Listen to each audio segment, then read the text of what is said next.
രോഹിണി. രോഹിണി നക്ഷത്രത്തിൽ ജനിക്കുന്നവർ സംസാരപ്രിയരും കുലശ്രേഷ്ഠനും സത്യസന്ധനും ധനവാനുമായി ഭവിക്കും. ആരെയും ആകർഷിക്കത്തക്ക ഒരു വശ്യത ഇവരിൽ കുടികൊള്ളുന്നു. സുന്ദരന്മാരായിരിക്കും. ശരീരത്തിൻ്റെ പാർശ്വഭാഗത്ത് മറുകുണ്ടായിരിക്കും. നിസ്സാര കാര്യങ്ങളിൽ പോലും ശോഭിക്കുന്ന ഇവരുടെ മനസ്സിനെ ശാന്തമാക്കുവാൻ ഏറെ നേരം വേണ്ടിവരും. തന്നിൽ ഉയർന്നവരുമായി സൗഹൃദം പങ്കിടുവാനാണ് ഇവർക്ക് താൽപ്പര്യം. അന്യരുടെ കുറ്റങ്ങളും കുറവുകളും കണ്ടെത്തുവാൻ ഇവർക്ക് അപാരമായ കഴിവുണ്ട്. ജീവിതത്തിൻ്റെ മധ്യത്തിലും അവസാന കാലഘട്ടത്തിലുമാണ് ഇവർക്ക് നന്മകൾ വരുന്നത്.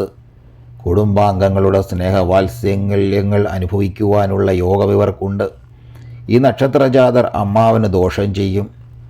ഇവർക്ക് കഴുത്തിന് മുകളിൽ അസുഖങ്ങൾ വരുവാനുള്ള സാധ്യതകൾ കൂടുതലാണ്. ആഡംബരപ്രിയരായ ഇവർ വരുമാനത്തെക്കുറിച്ച് ചിന്തിക്കാതെ ചെലവ് ചെയ്യും. യൗവനത്തിലും വാർദ്ധക്യത്തിലും ഭാഗ്യപുഷ്ടി അനുഭവിക്കുവാനാകും. രോഹിണി നക്ഷത്രത്തിൽ ജനിച്ച സ്ത്രീകൾ സൗന്ദര്യമുള്ളവരും സൗഭാഗ്യവതികളുമായിരിക്കും. കർമ്മരംഗത്ത് വിജയം വരിക്കും. ഇവർ ക്ഷിപ്രപ്രസാദികളും ക്ഷിപ്രകോപികളുമായിരിക്കും. വിദ്യാഭ്യാസവും വിവേകബുദ്ധിയുമുള്ളവരായിരിക്കും. രോഹിണി നക്ഷത്രത്തിൻ്റെ അധിപനായ ചന്ദ്രൻ ഉച്ചത്തിലും ചന്ദ്രൻ മാതൃകാരനായതുകൊണ്ട് മാതാവിൽ നിന്നും ശുഭാനുഭവങ്ങൾ ലഭിക്കും. പിതാവിൽ നിന്നുള്ള ഗുണാനുഭവങ്ങൾ കുറഞ്ഞിരിക്കും. നക്ഷത്രദേവത ബ്രഹ്മാവാണ്. ഗണം മാനുഷം, യോനി സ്ത്രീ, മൃഗം പാമ്പ്, ഭൂതം ഭൂമി, പക്ഷി പുല്ല്, വൃക്ഷം ഞാവൽ. ഉദ്ദേശം 5 വയസ്സ് വരെ ചന്ദ്രദശ, തുടർന്ന് ചൊവ്വാദശ 7, രാഹുദശ 18, വ്യാഴദശ 16, ശനിദശ 19, ബുധദശ 17, കേതു 7, ശുക്രൻ 20 എന്നീ ക്രമത്തിൽ ദശാകാലങ്ങൾ വരും. രോഹിണി നക്ഷത്രക്കാർ തിരുവാതിര, പൂയം, മകം, മൂലം, പൂരാടം, ഉത്രാടം, ആദ്യപാദം എന്നീ നക്ഷത്രങ്ങൾ യാതൊരുവിധ ശുഭകാര്യങ്ങൾക്കും ഉപയോഗിക്കരുത്. മേൽപ്പറഞ്ഞ നക്ഷത്രങ്ങളിൽ ജനിച്ചവരുമായി ബന്ധപ്പെട്ട് ചെയ്യുന്ന പ്രവർത്തനങ്ങൾ പലവിധ പരിവർത്തനങ്ങളും പരാജയത്തിനും ധനനഷ്ടത്തിനും മനക്ലേശത്തിനും ഇടവരുത്തും. രോഹിണി നക്ഷത്രത്തിൽ ചെയ്യാവുന്ന കർമ്മങ്ങൾ ഇവയാണ്. ഊൺനാളായതിനാൽ മിക്ക മുഹൂർത്തങ്ങൾക്കും ഉത്തമം. വിവാഹം, നാമകരണം, അന്നപ്രാശം, ഔഷധസേവ, ഗൃഹപ്രവേശം, യാത്രാരംഭം, ദേവപ്രതിഷ്ഠ എന്നിവയ്ക്ക് ഉത്തമം. സ്ത്രീകൾക്ക് വിവാഹത്തിന് സ്വീകരിക്കാവുന്ന പുരുഷ നക്ഷത്രങ്ങൾ ഇവയാണ്: അശ്വതി, ഭരണി, കാർത്തിക, മകയിരം, പുണർതം മുക്കാൽ, മകം, പൂരം, ഉത്രം കാൽ, ചിത്തിര അന്ത്യപകുതി, വിശാഖം, അനിഴം, തൃക്കേട്ട, മൂലം, പൂരാടം, ഉത്രാടം, തിരുവോണം, അവിട്ടം, ചതയം, പുരൂരുട്ടാതി, ഉത്തരട്ടാതി, രേവതി. രോഹിണി നക്ഷത്രത്തിൻ്റെ നക്ഷത്രനാഥൻ ചന്ദ്രനാകയാൽ മുത്ത് ധരിക്കാവുന്നതാണ്. 2026 വർഷത്തെ ഫലങ്ങൾ. ജനുവരി, ഫെബ്രുവരി, മാർച്ച് മാസത്തെ ഫലങ്ങൾ. കർമ്മരംഗത്ത് പുരോഗതിയുണ്ടാകും. സ്ഥാനക്കയറ്റം ലഭിക്കും. വ്യാപാര വിതരണ വിപണന മേഖലകളോട് ബന്ധപ്പെട്ട് പുതിയ ആശയങ്ങൾ വന്നുചേരും. ഭിന്ന അഭിപ്രായങ്ങളെ ഏകോപിപ്പിക്കുവാനുള്ള സാഹചര്യം സംജാതമാകും. പുരോഗതിയില്ലായ്മയിൽ ഗ്രഹത്തിൻ്റെ ദോഷങ്ങൾ മാറ്റുന്നതിനായി വീട് പുതുക്കിപ്പണിയും. മേലധികാരികളുടെ പ്രശംസയ്ക്ക് പാത്രമാകും. ആരോഗ്യകാര്യത്തിൽ വളരെയധികം ബുദ്ധിമുട്ടുകൾ സഹിക്കേണ്ടതായി വരും. അനാവശ്യ ചിന്തകൾ മനസ്സിനെ അലട്ടും. വിദേശയാത്രയ്ക്ക് തടസ്സങ്ങളുണ്ടാവും. കലാകാരന്മാർക്ക് നല്ല സമയമാണ്. ഗവേഷണ വിദ്യാർത്ഥികൾക്ക് സമയമത്ര നന്നല്ല.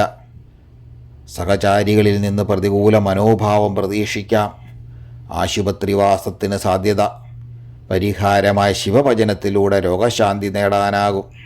ഏപ്രിൽ, മെയ്, ജൂൺ മാസത്തെ ഫലങ്ങൾ. വ്യാപാരത്തിൽ നഷ്ടമുണ്ടാകുവാനുള്ള സാധ്യതയുണ്ട്. അസുലഭ നിമിഷങ്ങൾ ജീവിതത്തിലുണ്ടാകും. മനോവിഷമം അനുഭവിക്കും. ക്ഷമയോടുകൂടിയുള്ള സമീപനം സ്വീകരിക്കുവാൻ തയ്യാറാകും.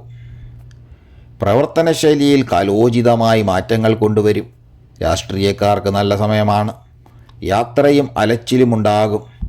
വിദേശയാത്രയ്ക്ക് ശ്രമിക്കുന്നവർക്ക് ചില തടസ്സങ്ങൾ നേരിടും. ജോലിയിൽ വിട്ടുവീഴ്ച മനോഭാവം ഗുണം ചെയ്യും. കലാകാരന്മാർക്ക് നല്ല സമയമാണ്. ഗ്രഹനിർമ്മാണം തുടങ്ങും. സന്താനങ്ങളെ ചൊല്ലി മാതാപിതാക്കൾ തമ്മിൽ കലഹിക്കും. മനസ്സ് അസ്വസ്ഥമാകും. പണം കടം വാങ്ങേണ്ടി വരും. നനച്ചിരിക്കാതെ സുഹൃത്തുക്കൾ ശത്രുക്കളായിത്തീരും. കുടുംബവിരഹത്തിന് സാധ്യത. പരിഹാരമായി അയ്യപ്പ ക്ഷേത്രത്തിൽ പുഷ്പാഞ്ജലി നടത്തുക. ജൂലൈ, ആഗസ്റ്റ്, സെപ്റ്റംബർ മാസത്തെ ഫലങ്ങൾ. ഊഹക്കച്ചവടത്തിൽ നിന്ന് ലാഭമുണ്ടാകും. ഇൻ്റർവ്യൂകളിൽ വിജയം കൈവരിക്കും. നേത്രരോഗം അലട്ടും. ലോണുകൾ കൃത്യസമയത്ത് അടച്ചു തീർക്കുന്നതിനായി സ്വത്ത് പണയപ്പെടുത്തും. പൂർവിക സ്വത്തിന്മേൽ അവകാശം ഉന്നയിക്കും. വിമർശനങ്ങൾ നേരിടുവാനുള്ള ആത്മധൈര്യം ആർജിക്കും. ഉദ്യോഗത്തിൽ സ്ഥാനക്കയറ്റത്തിന് സാധ്യത. പഠിച്ച വിദ്യയോട് അനുബന്ധമായ തൊഴിൽ ലഭിക്കും. വാഹനാപകടത്തിന് സാധ്യത കാണുന്നു. ആരോഗ്യനില തൃപ്തികരം. ഏറ്റെടുത്ത ജോലി നിശ്ചിത സമയപരിധിക്കുള്ളിൽ പൂർത്തീകരിക്കുവാൻ സാധിക്കും. ദമ്പതികൾ അകന്നു താമസിക്കേണ്ടി വരും. മാതാവിൻ്റെ ആരോഗ്യകാര്യത്തിൽ ആശങ്ക. വിദ്യാർത്ഥികൾക്ക് ആഗ്രഹിച്ച പോലെ പഠനത്തിൽ മികവ് പുലർത്തുവാൻ സാധിക്കും. കർമ്മപുരോഗതിക്കായി അശ്രാന്ത പരിശ്രമത്തിലേർപ്പെടും. പരിഹാരം: ദേവിക്ക് കടുംപായസം നടത്തുക. ഒക്ടോബർ, നവംബർ, ഡിസംബർ മാസത്തെ ഫലങ്ങൾ. ഉദരരോഗം കലശമാകും. നിശ്ചയിച്ചുറപ്പിച്ച പ്രവർത്തനങ്ങളിൽ വിജയിക്കും. സന്താനങ്ങളുടെ ഉന്നമനത്തിനായി ധാരാളം അലച്ചിലുകൾ വേണ്ടിവരുമെങ്കിലും അത് ആത്മസംതൃപ്തി നൽകും. ജോലിസ്ഥലത്ത് കൂടുതൽ ആത്മാർത്ഥമായി പെരുമാറും. മാതാപിതാക്കളുടെ ഇഷ്ടമനുസരിച്ചുള്ള തീരുമാനങ്ങൾ കൈക്കൊള്ളും. വ്യാപാര സ്ഥാപനം മോടി പിടിപ്പിക്കും.